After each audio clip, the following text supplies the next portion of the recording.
Welcome to Beg to Differ, the Bulwark's weekly roundtable discussion featuring civil conversation across the political spectrum, from center left to center right. I'm Mona Charen of the Ethics and Public Policy Center, and I'm joined by our regulars, Bill Galston of the Brookings Institution and the Wall Street Journal, Linda Chavez of the Niskanen Center, and Damon Linker of The Week. We are delighted to welcome back as our guest this week my EPPC colleague, Pete Wehner. Pete is a regular commentator for the New York Times and author most recently of The Death of Politics: How to Heal Our Frayed Republic After Trump. And let us begin with a discussion of the Democratic convention thus far. There's been a certain amount of criticism of what the Democrats have been able to pull together in this most unusual year. Pete, let's start with you. Some say there has been too much emphasis on character, and they're worried that Hillary Clinton did this at her convention in 2016 and it didn't work. First, thanks to having me on. It's great to be with you. I don't think that's right. I'd say several things about the Democratic convention, and then specifically to your question. I think it's been a success so far. I wouldn't underestimate just what a challenge this was to try and do it through Zoom. And I think they pulled it off really well. I think that the quality of their videos has been good. I think the pace has been good. And I think something like the virtual roll call of the states was spectacular. Mm. And I think also the Obamas were fantastic in different ways. And the last thing I'll say is that they did a nice job of an invitation, offering an entrance ramp to Republicans on the second day when John Kasich, Meg Whitman, several other people, Christy Todd Whitman, and then Colin Powell yesterday, spoke on behalf of Joe Biden. In terms of the character and the policy side, I'm open to that, but Joe Biden, while he's been on the American scene for a long time, people aren't really that familiar with who he is. And I think since the Trump campaign is going to go after him on character, I think that's where they're placing their bet. The Democratic convention has to do a lot to fortify the impression of his character, and I think they've done a good job of that. Wait, you think the Trumps are going to go out? The Trump campaign is going to go after him on character? I thought they're going to claim that he's mentally infirm. Well, I think they're going to throw a lot against the wall, but I think the mental infirm, I suppose, maybe it's character and disposition and temperament, broadly speaking. So it's not necessarily that he's corrupt, but that he's a person who's untrustworthy and won't be able to get the job done. And I don't think that's on the policy side so much. And look, Joe Biden still has to speak, and we'll see what he does to inoculate himself.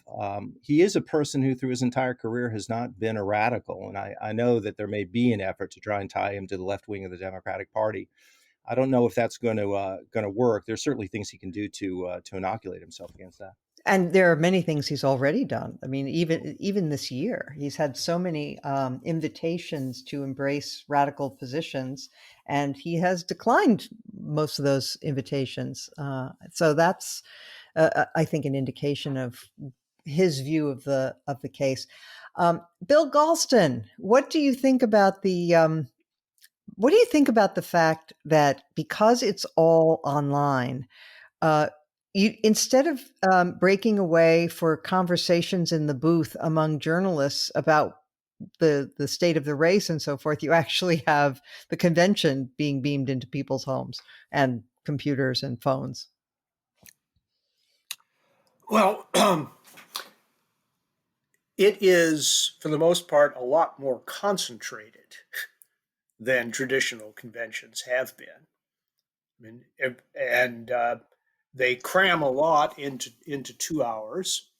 I note with interest that 3 of the 4 networks have chosen to air only the 10 to 11 o'clock hour, and the 4th, Fox, as far as I can tell, hasn't aired any of it. Maybe I'm just looking in the wrong place. I did not know that. That's extraordinary, really, isn't it? I haven't been on Fox, but I have looked at the official schedules for the 3 networks, and NBC, ABC, CBS 10 to 11, and Fox has its regular commentators lineup. I have to Huh. say I was quite surprised, and I'll be interested. It'll be interesting to see if I'm right about that. Somebody Yeah. should check me Yeah. whether they will persist in that through the Republican convention, which would be even odder. Uh, I think it. I think it's worked pretty well, and it's it's allowed the Democrats to be judged on the basis of their own choices about what they decided to air and what they decided to exclude. And we can Did have, what did you think of Kamala's address? well, uh, as I was listening to Barack Obama, I said to myself, poor Kamala. She has Yeah. to follow. She has. I mean, it was an impossible act to follow. Interestingly, I thought she got stronger, less nervous, more confident as she went on. And she delivered the Biden portion of the speech with somewhat more conviction than she delivered the part of the speech dealing with her own history and family background, which was. It was nice on paper, but somewhat haltingly delivered. I think it took her about 5 to 10 minutes to get her stride. Uh, Yeah, and it's awfully difficult to address an empty room, well, in the way that she was no, obliged to do look, so. look, Mona. I think I think the staging of her acceptance speech was misconceived. Yeah. Right? It was this cavernous, empty hall, uh, and she delivered the speech as though she were in front of thousands of people. That's the way it was written. Mhm. But I think that that probably was not the best decision given the medium. A Yeah. somewhat more conversational style, I think, would have served better.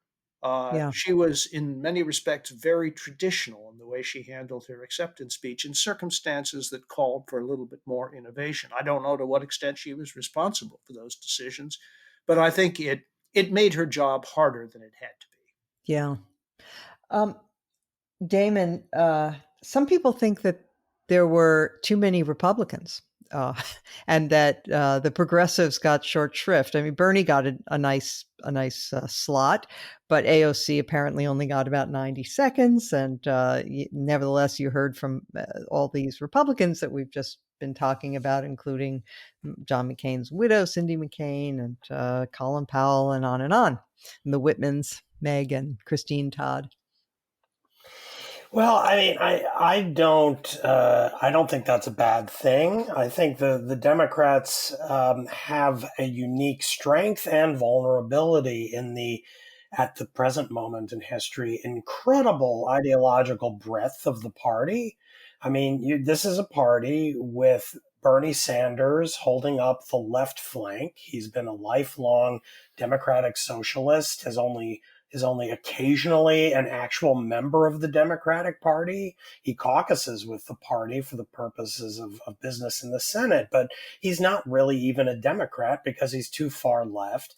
AOC is a kind of protege of his and is a Democrat, but is definitely trying to move the party further left than it's been probably ever. And then you have on the other side, you have within the broad boundaries of the party itself, you have people like Michael Bloomberg, who used to be a Republican. And then you have these other people like John Kasich, Colin Powell, and some of the others who spoke on Tuesday night, Molinari and the two Whitmans, who are kind of lifelong Republicans who have not become Democrats, but who are comfortable in the current circumstance speaking to the convention. So if you're thinking in terms of the party doing the old-fashioned business in the general election of trying to go as broad as possible, trying to get as many Americans as you possibly can to vote for them, then there's in a way there's no limit to how broad you should go. Now, it is also, though, a vulnerability because the message can get watered down. And I think you did get a little of this kind of stepping on toes problem on Tuesday night, where you had almost, I think, back to back John Kasich giving his endorsement of Biden, where he kind of promised center-right Republicans, don't worry, I know Joe, he's not scary, he's not going to do anything that you won't approve of. And then, a couple minutes later, Bernie Sanders comes out and says, Joe has already promised me he's going to raise the minimum wage to $15 an hour, and he's going to have free childcare, and he's going to do all these other things, which are far short of what Bernie was promising in his campaign, but still would make a lot of those potential switchers from the Republican Party very, very nervous. So that's the problem, that the party comes to kind of seem like it has no core at all, and it just becomes a kind of placeholder for anything but Trump. And that can kind of potentially convince some voters who care passionately about certain issues that they shouldn't be too excited about the party because it doesn't really stand for anything. But on the broader kind of the broader issue, I do think that it's a great strength of the Democratic Party that it is willing to embrace as much of America as it's trying to do right now this week. Linda, in all honesty, I'm a little amazed at the whining about the number of Republicans who've been selected to speak at this convention, because frankly, Democrats should be jumping up and down and applauding, because what have the Republicans been given as in exchange for this? Absolutely nothing.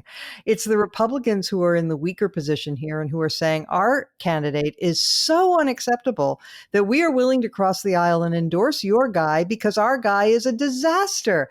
And in what world would would Democrats not want to welcome that? I mean, it really strikes me as crazy to look a gift horse in the mouth that way. What do you think? Well, I agree with you as usual, Mona. But part of the thing that I think we're really reacting to is this is the pundit class and the Democratic operatives sort of whining about this. I don't think it is the average voter. And I have to tell you, watching this convention this week, I was choked up at various points during the coverage. The beginning of the convention, when you heard the preamble to the Constitution, the Pledge of Allegiance, which, by the way, the right wing is out there claiming that they stripped the words "under God" from the Pledge of Allegiance, which they did not. I went back and I thought I would have caught that if they'd done it, but I went back and listened just to make sure that and the singing of the national anthem. I thought that was one of the most beautiful renditions with those kids. It gave me goosebumps. Last night, E pluribus unum flashed across the screen. When's the last time, you heard that kind of rhetoric in American life? Certainly not during the last 3.5 years of Donald Trump. There has been a real effort on the part of the Democrats to say that we are one nation, we are one people, we are in this together, we either succeed together or we fail together. And that's a very different message than the message of the Trump campaign. And I would not be surprised when the Republicans take the stage that what we are going to see is American carnage, part 2. We're going to see burning buildings. We're going to see rioters. We're going to see graffiti. We're going to see, the threat that supposedly the left. We're going to see those 2 lawyers from St. Louis who waved their guns at peaceful protest. I know. And so I announced that they are actually going to be given speaking. That's right. I mean, this is going to be such a contrast. Ronald Reagan would have felt very comfortable watching the Democratic convention that we've been watching this last week. And I think he would have felt very uncomfortable watching the kind of nonsense that I think we're going to see coming up in the Republican convention. As somebody who has not voted for a Democratic candidate for president in 52 years, it was Hubert H. Humphreys, the last time I voted for a Democrat. Joe Biden this week has given me lots of reasons to feel comfortable that I can vote for him this time around. Pete, what about you? Yeah, just to echo what Linda said, I agree. I found parts of the convention to be evocative and emotional, and I was moved by it. And I do think that she's touching on something that was happening that I think is important for the Democratic Party and will help them, which is it moved away from being a party of identity politics to trying to create an American identity, and that's different, and that's important. And I suspect we look back at both of these conventions, the identity politics party is going to be the Republican Party, not the Democratic Party so much. And Yep. that I think is significant, both for what it says where the Democratic Party may be trying to go, but most especially where the Republican Party has gone. Oh, absolutely. Yeah, I let me just say I agree with all of you that there were aspects of this that were very uplifting, uniting, inspiring, and I said in the piece that I have today in the Bulwark that just for those opening images, I'm ready to vote Democrat this time. Just for the smiles, just for the unity, it's such a relief from the vitriol and the hatred and the denigration that comes out of the president's mouth every day. Anyway, Bill. Yeah, I just wanted to say a couple of things. First of all, the three Republicans on this podcast are making me very happy this afternoon.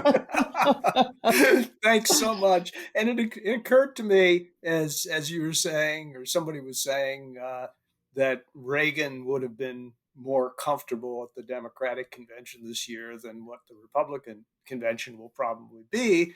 It seems to me if you had to do an ad for the Trump campaign, it would probably be called "It's Midnight in America."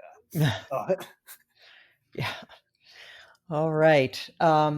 Well, let us now turn to another item from this week, though it's really been a story of the past 4 years, and that is the Senate Intelligence Committee has issued its report in a bipartisan fashion um, about the 2016 Russian interference in our election. And it contains some new information, such as that Konstantin Kalimnik, who was on the staff of Paul Manafort and who was a close associate of Manafort's for many years, who was identified in the Mueller report as having connections to Russian intelligence, in this report is identified as being an actual agent of Russian intelligence services. And um, Manafort shared confidential campaign documents with Kalimnik and also conspired with Kalimnik even after the election to invent the story to distract attention from Russia's role, invent the story that it was actually Ukraine that had interfered in the election. Damon, when you look at this report, do you conclude that Robert Mueller blew it? Well, you do get the impression that Mueller was I don't know, falling down a little bit on the job. It's very strange as someone who follows all of this so closely, day and week and month after month, all these years now. When I think back to how I thought of Mueller when he was first appointed, and you heard that he was hiring all of these very impressive lawyers, a huge staff, and we're going to be sorting through all of this stuff. And I read a lot of journalists who sort of were on the periphery of the story, like Josh Marshall and others who had dug into the very, very dense weeds on some of this and talked a little bit about it from the outside. And it seemed like it could be this thing that could kind of take down the presidency and explode this huge conspiracy all over the world. And then in the end, the Mueller report ended up being a kind of a whimper. And then, of course, when Mueller testified in Congress about the results, he sort of seemed a little doddering, didn't seem to have all of his, wasn't attending fully, and you sort of wonder, was this really such a formidable investigation from the beginning? So I don't really know what to make of it. They spent, about a year or so sorting through all of this, and it seems as if they just barely scratched the surface and then sort of threw up their hands and said, "Well, we asked the president if he did these things. He said no. What am I going to do?" That is not what you would expect from an investigation at such a high level about such an issue of really severe gravity to the country. Yeah. Linda, one of the things that they say in this report, and the Republicans signed on to it as well, is that Paul Manafort's relationship with these Russians and agents of Russia represented a grave security threat to the United States. Yeah, it certainly did. And, you sort of look at this report and you say, too bad this didn't come out several months ago, back maybe, at the time of impeachment, for example. And you wonder how the individual senators, Republicans who are on this committee, could, in all good conscience, vote essentially against removing President Trump from office during the impeachment hearings, because the amount of involvement of the Trump campaign and its effort, not, as you say, not just with Russia, but also with Ukraine. You now have two committees taking a look at material that the very people that are mentioned in this report have helped to try to gather against Biden. Who are holding hearings and who are trying to make it seem as if there was, nefarious goings on with Burisma and with other Ukrainian involvement with, Joe Biden's son Hunter, and none of that is shutting down. You see Senator Johnson out there pushing ahead. You see Lindsey Graham pushing ahead. You see the U.S. attorney, former U.S. attorney, Mr. Durham, up in Connecticut, pushing ahead to see whether or not there was illegal spying on the Trump campaign. So I wring my hands in despair, because I think this is a very important report. I think most Americans will not pay one bit of attention to it. The timing, it coming out, particularly during the middle of the Democratic convention, means that I think it's going to largely be ignored. Um, Pete, one thing that struck me when I was reading this is that it feels almost as if so the Republicans on the committee, I suppose, deserve a certain modicum of praise for being willing to put their names to the truth and say this is what happened and sign it. But on the other hand, they're engaging in a certain amount of gaslighting at the same time. So they put all this out there and shows there were multiple contacts between the Trump campaign and the Russians, many very questionable ones. The FBI, though it made mistakes without question, certainly had ample reason to open a counterintelligence investigation here. And yet the Republicans issued a statement at the end of the report saying, nothing in here suggests collusion. There's no collusion here. And it reminds me of what Bill Barr did with the Mueller report. He of course, it was delivered to him. And before it was made public, while they were going through it to excise anything that might be classified, he or privileged in various ways, he issued a statement saying that it didn't show any underlying crime and therefore there was nothing to see here. End of story.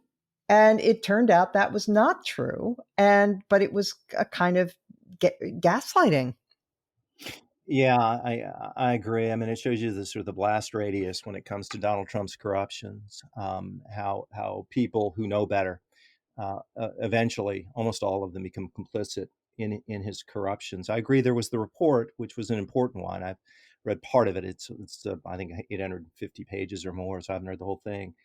It's an indicting and withering report, I think. And then there's the reaction to the report, and there is. This should have evoked in Republicans, at least in a sane Republican Party, outrage.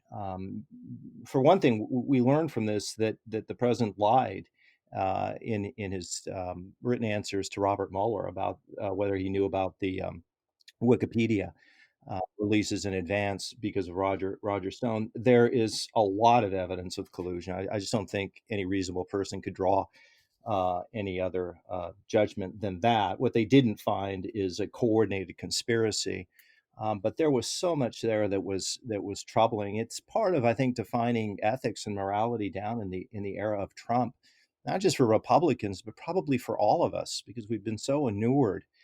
And I suppose psychologically one cannot help but that, because it's just every day there is so much. But if you took a step back and said, in any other era, with any other president, what would this report have evoked? It would have been outrage. And yet then you had people like Marco Rubio, who was out tweeting as if this report was an exoneration of the Trump administration rather than an indictment of it. None of this is new to us. We've seen it from the moment the Republican Party made their Faustian bargain with Trump, which happened right around the time that he sewed up the nomination, and they've nothing has changed since that moment, and it won't until he's defeated. But nonetheless, to see it, and particularly as someone like you, Mona, and Linda, who've been part of the Republican parties for our entire lives, to see this is still kind of astonishing. Yes, and to follow up on the topic of Marco Rubio, which I do with no pleasure. I mean, I supported him in the primaries in 2016. I had high hopes for him, and he has been, of course, a bitter disappointment. But he was the chairman of this committee when the report was issued because there was a problem, an ethical problem involving who's the other guy? Burr. Yeah. But so you're absolutely right. He's out there tweeting these things that seem like exonerations, and he said in the report, or he said in response to a question from a journalist, about what the committee proposed, to prevent all this in the future. He said we must do better in 2020. Well, but better than what? I mean, you've apparently think you've said that this is nothing to see here. It's no collusion, no problem. So what do we have to improve on? I'm confused. Bill? Oh Lord, what is there left to say? No, seriously, and you know, and uh, Pete offered one interpretation for the reception of the report, that we've become inured to iniquity. And I think there's some of that. Uh, but another part of it, and I think just looking at introspectively at my own reaction to the report, I've sort of moved on. The report is about the past. And with so little time to go in the presidential election and so much at stake, my attention is turned to the future. I'm glad the report exists. I think it will be very important for governance purposes when we actually get back to governing. And it will be a treasure trove for historians. Uh, its political impact will be next to nil, in part because it merely confirms what people who oppose Trump have believed all along, and it is testing the ability of people who are sticking with the president to perform ever greater feats of mental and moral gymnastics. But beyond that, I'm left with nothing more to say, and it is this is one of the sorriest chapters in American history. Frankly, it's making Aaron Burr look pretty good. Uh, yeah. Well, look. Before turning to Pete for a wrap up, let me just say that there's.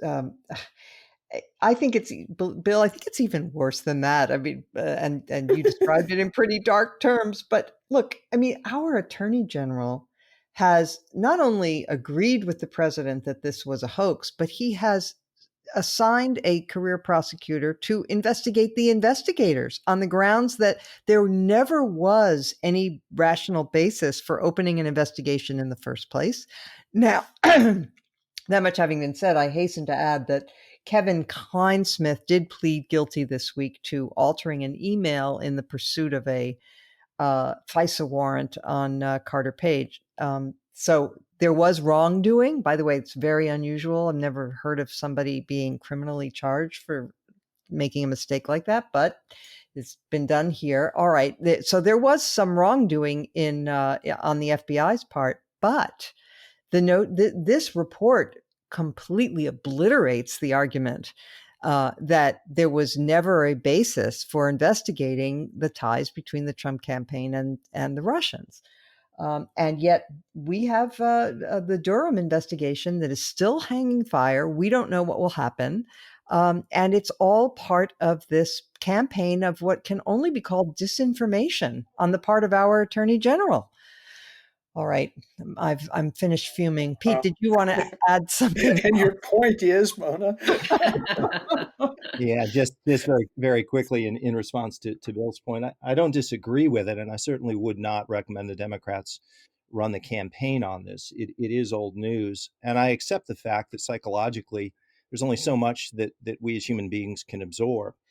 I think my main point here is it says something deep and important about the Trump presidency that a report of this nature and findings of this nature would barely cause a ripple. Because in any other reality, under any other administration, this would be a huge story and should be a huge story. Because of Donald Trump and because of his manifold and manifest corruptions, this is just something we've come to accept. I'm not sure that there's much we can do about it, but it does tell us something about the state of our politics and the state of the presidency. Yes. And I think we can continue to analyze this because I want to turn now to the state of the Republican Party in light of a win this week in a primary by Laura Loomer, who won the nomination for a House seats in a very heavily Democratic district, but nevertheless, she beat something like 4 or 5 other Republicans. She is a certified nutcase. She is malevolent. She celebrated, well, didn't quite celebrate, but she refused to mourn, as she put it on Twitter, when a mass murderer opened fire in Christchurch, New Zealand, and killed something like 50 people praying at a mosque. She said, well, she wasn't going to mourn any of that until every single Muslim on the planet apologized for 9/11 or something along those lines. She wants to have a different Uber so that she doesn't have to have Muslim drivers. She once chained herself to Twitter when they banned her from their platform. She chained herself to the front door. She's not a well woman. And yet this is the kind of person that some Republicans are elevating. And this comes on the heels of QAnon supporters, believers, and whatnot winning some primaries as well. Our friend and colleague who was also on the show last week, JVL, said that it's possible that there will be more QAnon supporters in the next Congress than Mitt Romney supporters. Bill. Yes. Sorry, I thought you had your hand up. No, I'm sorry. I'm no, sorry. I've got okay. to get the protocol into my head. Linda does have her hand up. Yes, Linda. So to you. Well, I happen to be in Boulder, Colorado this week, and whenever I come out here, I touch base with my friends, some of whom I went to high school with. I get out and walk around the city, and to my utter amazement, I am seeing support among some of my old friends for QAnon. Yeah, one friend said that she's very, very concerned about child trafficking. Well, as we know, that whole child trafficking story is part of the QAnon conspiracy. It says that there is this cabal of people from Tom Hanks and Oprah Winfrey to Hillary Clinton, and I assume Jim Comey and others, who are engaged in trafficking children for sexual purposes. But when they're done with them, they don't just let them go, they eat them. They engage in talked cannibalism. about this on the podcast last week. Yes. Yeah, right. So, we're talking about, really, really crazy stuff.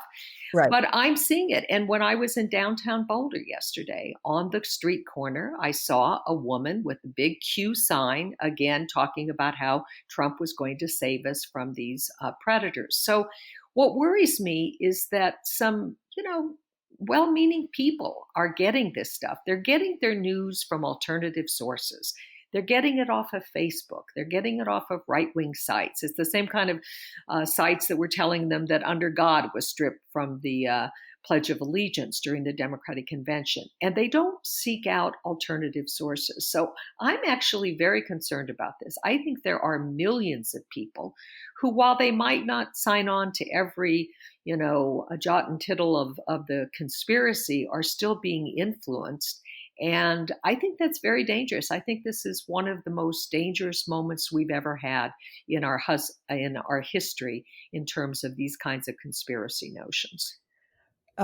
Damon, did you happen to catch the clip of Trump being asked about QAnon yesterday at the White House? Yes. It's. This goes to the heart of what has me most distressed about our moment. Since I'm not, or at least have not been a Republican for quite a long time, I look at some of the issues we discuss on this podcast a little differently than some others who are long-term Republicans, and for whom this is more a kind of battle or hope that somehow, the party can be taken back and return to sanity. Whereas I repeatedly look to the Republican voter as the core problem here. I'm critical of office holding Republicans who kind of, capitulate to Trump and don't criticize him and don't, treat the Senate's report about the Russian collusion issue as serious. And I do that in my columns all the time. But the ultimate cause is that the Republican segment of the electorate is undergoing something very scary right now. And, Americans have a history of going a little crazy. You read the essays of Mark Twain. He has very sometimes amusing things to say about this. The whole idea of great awakenings happening in American history from time to time. And a lot of my friends, Pete Wehner is one of them, who come out of a kind of evangelical background. I've listened to people along those lines say things for a long time like, oh, wouldn't it be wonderful if we had another great awakening in America? That's what we need, a spiritual rebirth. And depending on what it is, that might be a positive development. But the fact is, I think, on the left right now, we're living through a kind of great awakening that's very secularized, having to do with a lot of issues wrapped up with Black Lives Matter and racism, anti-racism being an almost kind of religious outlook. But then on the right, you have something that is, I think, a lot scarier, which is a kind of great awakening of conspiracy, mass psychosis. Frankly, I think any adult human being who affirms the things that the QAnon conspiracy claims is true, anyone who actually thinks that is an accurate description of reality is really playing with active psychosis. And you have now the president of the United States asked directly what he thinks of this, and effectively comes right out and says like, oh yeah, these people, they like me, that's great. Yep. He doesn't care. Now, remember, he's a guy who had to be ostensibly dragged kicking and screaming to distance himself from David Duke 4 years ago when David Yep. Duke said some nice things about him. So he'll, anybody who says something nice about Donald Trump, he's going to want to hug the person and say, yeah, good for you. You can see the truth of how wonderful I am. But in this case, he is actively encouraging a conspiracy that involves him. Involves the Republican Party, involves our country and its institutions in a way that is insane. So, how does one combat this? I don't know. It's one of the biggest problems confronting our country, and I think confronting uh, any culture in the world, which is pretty much all of them now, that are wired together through social media and the internet, where there are no universally accepted authorities who can adjudicate between sanity and insanity. So I Yeah. don't really know where we go from here. All I can do is hope that that broad coalition of Democrats I talked about earlier can actually win and try to dispel it a little bit. But I don't know. It's distressing to say the least. Yeah. So, um, Pete, in the 19th century, there was a sect called the Millerites, the followers of William Miller, who preached that the end of the world was coming, but not like at some uncertain time, but exactly he said it was going to happen between the spring of 1843 and the spring of 1844, and he had a whole bunch of people believing that the end of the world was imminent and that it was going to be the second coming. Um, and when the date came and went, they called it the Great Disappointment. But the religion has come down to us as the Seventh Day Adventist Church. But is that the nature of what we're looking at with the QAnon business, or is it wrong to frame it as a religious kind of impulse? I'm not sure if it's a religious impulse. I think it has a kind of religious importance that people place on it. And I think this is one of the problems of our times, which is I think people have invested, generally speaking, a kind of religious significance into politics because other areas of life have weakened and been attenuated. But this is a huge problem, and I think that Damon was very elegant in his description. I do think that one of the real fundamental, if you said, well, what are some of the deep and fundamental challenges facing the country beyond Trump? What he identified is one that I've thought a lot about and worry a lot about, which is that there are no accepted sources of authority. I've had conversations with close friends of mine, one actually just recently, and it was pretty stunning. This was a person who was someone I've known for decades. Is a very good guy, and he's a serious. He's involved in finances, and he was involved. Had bought into all of these conspiracy theories, or many of them, and there was just no way to communicate with him because he simply was selecting different sources of information. And that's different than what we've had in the past, where we agreed more or less on common facts and then debated how to interpret them and how to proceed. We're in something different. And I think part of the reason that we're in the situation we are is one, social media. Conspiracy theories are part of American history, as you alluded to. And really, if you go to the founding of the Republic, if you go to 18th century, Britain, they existed. They've always existed. Today, they are less rooted in facts than they have been in the past. So you simply make assertions. This would be the Alex Jones Infowars model of conspiracy theory. And social media has obviously connected people that in the past had not been connected, and then it was easier to keep those conspiracy theories on the fringe. The second thing that makes this a different moment is that you have the President of the United States endorsing and amplifying these conspiracy theorists. And the third thing that I'll say is that President Trump's reaction to the QAnon question was once again an important insight into what I have long thought is the Rosetta Stone for Donald Trump and understanding him, which is how psychologically and emotionally unwell and unstable he is. For him, it is simply the fact that QAnon are supporters of him, that he therefore embraces them. There is no other factor that goes into his judgment of individuals or of movements.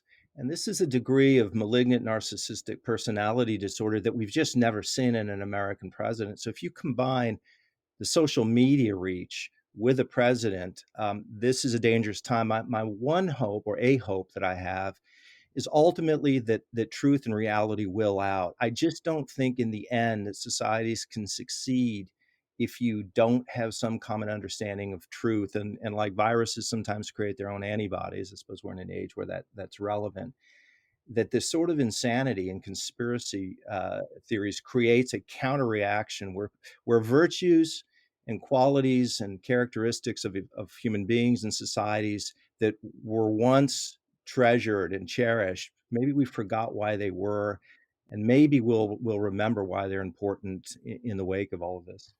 Huh, well, that would be good.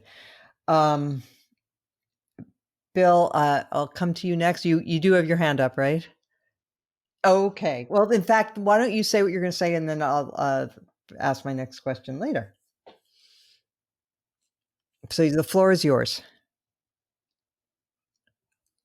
I'm sorry because I was going to ask Pete a question, but if you have a Sure. game plan, if you No, have a no, game, that's fine. Go for it.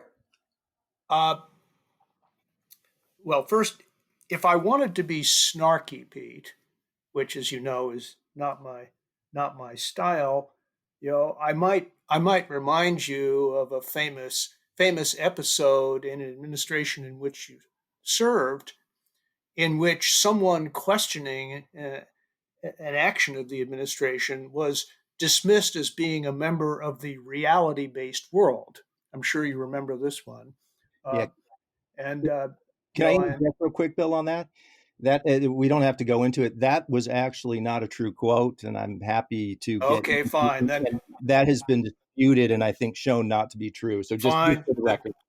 Then I withdraw it and get to my main question.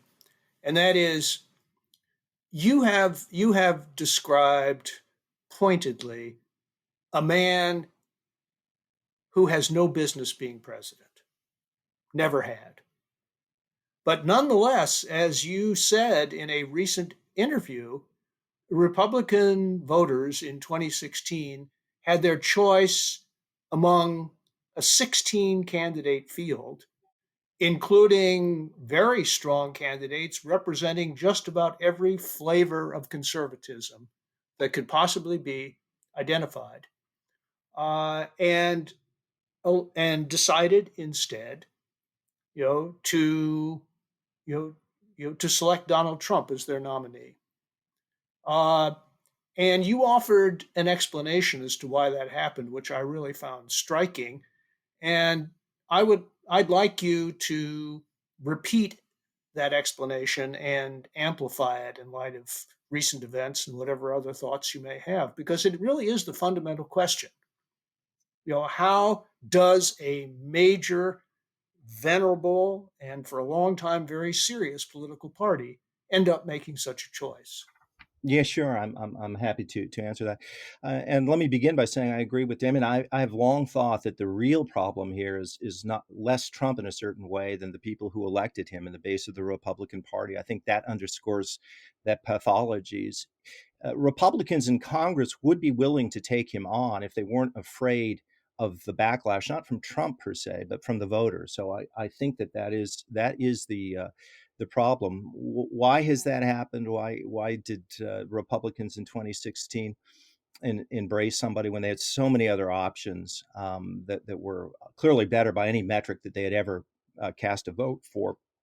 I think it's severalfold, and I think it's complicated. One is that I think that there had been a degree of resentment and grievances and bitterness that had grown in the Republican Party, in the base of the party, that Trump tapped into. And there was a sense that he would bring a pistol to a cultural knife fight. There was a feeling that this was an existential moment, which I think is silly, but this is, I think, the operating assumption that a lot of people on the right had, and that the left is intent on destroying them and the country and that they needed somebody who was not as genteel as McCain or Bush or Romney, and they thought Trump would do that. I think there was a sort of psychic satisfaction that a lot of voters took, that Trump was saying things that they may not have been comfortable saying, but they felt like when he said it, he was expressing some deep longings that they had. I think there are more benign interpretations of why they voted for him. They bought into the false narrative that he was a successful businessman. There was a sense that the establishment had failed the country and the Republican Party, and that it needed to be destroyed and then rebuilt, and Trump would be the person to to do it. But look, I think most of the explanations for why the Republican voters, in a field as wide and as deep as it was in 2016, only selected Trump, but it was never really a close race. He was near the top within 3 weeks. That he was in. My first column in the New York Times warning about Donald Trump was in July of 2015. And I actually had trouble getting the piece published in the Times because they thought, why is he writing a piece warning about Donald Trump? This guy's going to be a non-factor. And it was because I think Trump tapped into something that was brewing and existing, and off he went, and the voters followed him. Can I jump in with something that I've been thinking about along these lines, and that is, um, in my experience being on the right and being and meeting other people who were conservative, I think in some ways the ground might have been prepared for this lack of trust by all of us in a sense, because we were critics of the mainstream media for the things the mainstream media wouldn't say or was ignoring or wasn't taking into account. And that was really a big part of why people turned to conservative media, because they felt that the mainstream press had a point of view that they weren't acknowledging. They always said, "Oh no, we play it completely straight," whereas people knew that wasn't true. That they had a point of view, and they were suppressing certain things and elevating others based on their preferences. And by the way, just as conservative media does in the reverse. But it it may have created an atmosphere, or an appetite rather, in which people thought, well, alternative sources are better avenues to the truth. And you can't trust the New York Times or CBS, but you can trust, X, Y, or Z. And I began to notice when I was going on these National Review cruises that people began over the course of years to begin to refer to more and more. First, there were these newsletters that they were talking about, and then these more and more sort of recondite sources of information that they all seemed to know about, but that were mysterious to me. And so I don't know. I think it's possible that their sense that they're not entirely wrong view that the mainstream press was biased predisposed them to believe just about anything that came from the alternative media. Linda, Well, what's your view about that? I do agree with you on that, but I think there was another phenomenon that was very important. I think we cannot ignore that Donald Trump ran his campaign on the basis of racial grievance. And what he tapped into was a growing concern, I think, among lower middle class whites that their world had been turned upside down. They were competing with new immigrants for jobs, in which the immigrants were often willing to work harder and at lower wages. They were seeing their communities change dramatically by the influx of people who did not look like them. And I tried during the course of the 2016 campaign to try to put myself in the shoes of somebody who was from that background, because that actually is the background I grew up in. I grew up in lower middle class white neighborhoods. My friends that I talked about earlier in the program, my high school friends, they were part of my growing up, this lower middle class white world. And, just going into a mall in, the Washington, D.C. area, malls that, where once most of the shoppers were white are suddenly very brown. There are a lot of immigrants there from Asia, from Latin America, from Africa.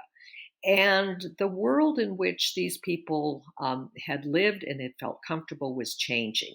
And I think that Trump tapped into that with his, speech after he came down the escalator about Mexican rapists and others moving into the country.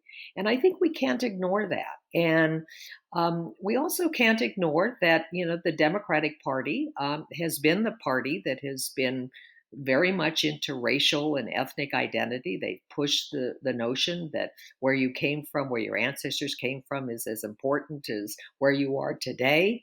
And I think all of this helped Donald Trump, and in a very unfortunate way, which is why I was so pleased at the Democratic Convention this year, turning to, making us feel proud to be Americans, not, so much proud for where our ancestors were born, but proud that we're here and that we are part of this great, wonderful nation as Americans. All right. I want you all to tell me whether I'm being unfair, but if you look, because there are still some people in the Republican Party who are really fine public servants, but if you look at, and maybe I'm biased, but if you look at the news lately, so we have Laura Loomer being nominated for a House race. We have Trump's comments on QAnon. We have Steve Bannon, who's was arrested today for bilking the supporters of the Trump supporters, that he claimed he was Mr. Populism, right? The little guy was being trampled by elites. Well, it turns out, according to this indictment, he was stealing money from a charity that called We Build the Wall. Yeah. So not Mexico, not Mexico. Yeah, not Mexico. The roofs were paying for it, and paying for his private, expenses. Okay, we have Jerry Falwell Jr. posing with his pants down, with a woman, not his wife. We have Wayne LaPierre being accused of running basically another scam called the NRA that was stealing money from its supporters. You have Michael Flynn endorsing the QAnon thing and taking the pledge. Am I wrong, or is this party really has it just spun off into a world of total craziness and corruption? Yeah. Anybody want to say I'm being too harsh? No. Silence. The one thing I guess I would say, Mona, I agree with you. I do think that a lot of Republican lawmakers, if it were not for Trump and Trumpism, just don't buy into this craziness. I think there have been lack of courage on their part. And back to the point that Damon made, there are pressures within the party from the voters to continue this nonsense. I think the question, and it's an open question, is if Trump is defeated, particularly if he's defeated badly in November, what happens? And what's the future of the Republican Party? Does some of this insanity subside? Do more responsible impulses and sensibilities and voices rise up? And I don't know that politics is contingent like life in general. I think as long as Trump is there and is control of the party, this is we're stuck in this position. Whether there's any light that's going to shafts of light that are going to cut through the darkness post Trump, I guess that's the open question. It's an important one because the country is going to be a lot better, as well as the Republican Party, if there's a sane and sensible center right. Yeah, I couldn't agree more. But at the moment, it looks it's hard to see how we get there. All right, let us. Oh, Bill, did you have one more thing before we turn to our final highlights and lowlights? Yeah, only to point out that Nate Silver is giving Trump about the same chance of getting reelected as he gave him of being elected 4 years ago. Yeah, which I do not understand. But he was giving Trump a serious chance at a time when no one else was. Yeah. Just about nobody else in his business anyway. And so right. I just want to put a question on the table, maybe for further discussion, because we don't have time for it now. We've we've conjured with the question of what it would mean for the Republican Party if Trump is defeated. But there's another question we have to conjure with. What will it mean for the country if he wins? Yeah. Next week. All right. Let us, since I have you, Bill, why don't you start us off with your highlight of the week or low light? Well, I'm going to, maybe narcissism there's a virus for it and it's catching. But I'm going to talk about a little piece of research that I've done just in the past few days that fascinates me. Uh, I'm really interested in governors as leading indicators, and so I frequently look to see how they're doing in the court of public opinion, and I noticed the following. The second most popular governor in the country is Larry Hogan. The third most popular is Charlie Baker. The fourth most popular is Phil Scott of Vermont. Uh, and what do these three guys all have in common? They're all Republicans. They're all Republicans. That's number one. Number two, they're all successful Republican governors in bright blue states. Number three, they all describe themselves as conservative on fiscal issues, but moderate to liberal on social issues. And number four, all three of them vocally declined to vote for Donald Trump in 2016.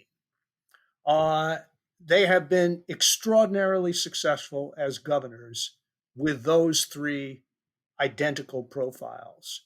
And I'm asking myself, what does that mean for the future of the Republican Party? What does it say about the center of gravity of the country? Yeah, interesting. Of course, the problem is that though you can't say that about the governors from red states, where it's too pricey. It's too pricey to be anti-Trump in those states. Okay, right, but Linda.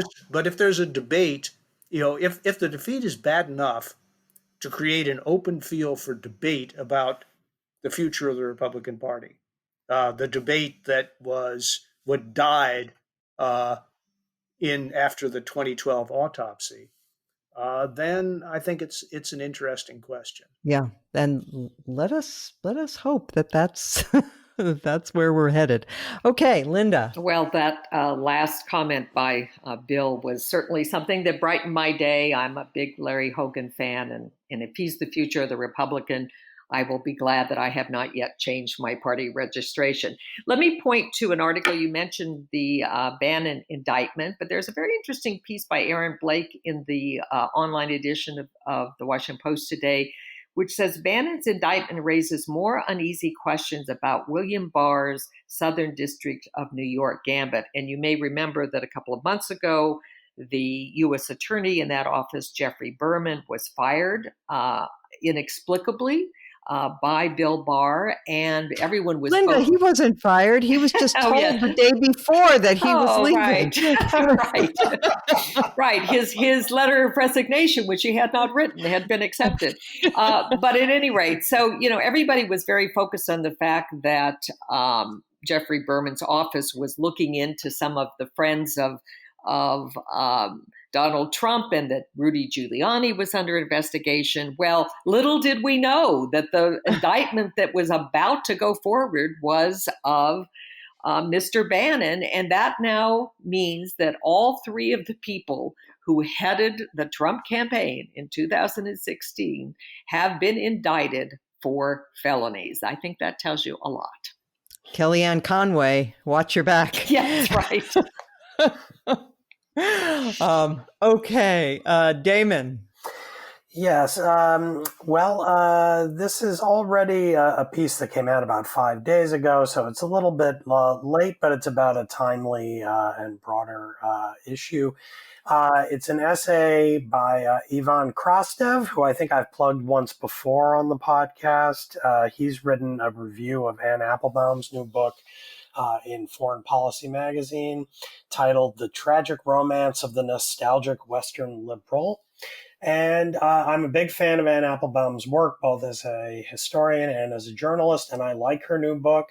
But this is, I think, a very productive and useful, friendly but serious critique by one of the, I think, leading intellectuals of the Western world, broadly defined, extending all the way to Central Europe, because Krastev is ultimately he lives in Vienna and writes there most of the time, but he's from Bulgaria originally. So I recommend the piece. I'm sure listeners will not agree with everything in it, but it is a good spur to thinking about difficult questions about the themes we've discussed today throughout the podcast as they pertain to governments around the world, the kind of rise of populism and what populists want and what they do with governing and the world order that might result from what we're seeing. Okay. Pete Wehner. Yeah, in this disoriented political moment, I've found myself retreating to books more than in the past. They have a way of centering me, and I host a book club on Zoom. And just this week, we discussed Henry Nouwen's book, Life of the Beloved. Nouwen was a Catholic priest who died about 20 years ago. And in that book, he has a short section where he talks about gratitude, which I think is one of the most important and underappreciated virtues in human life. And he said about it, he said, we can decide to be grateful or we can decide to be bitter.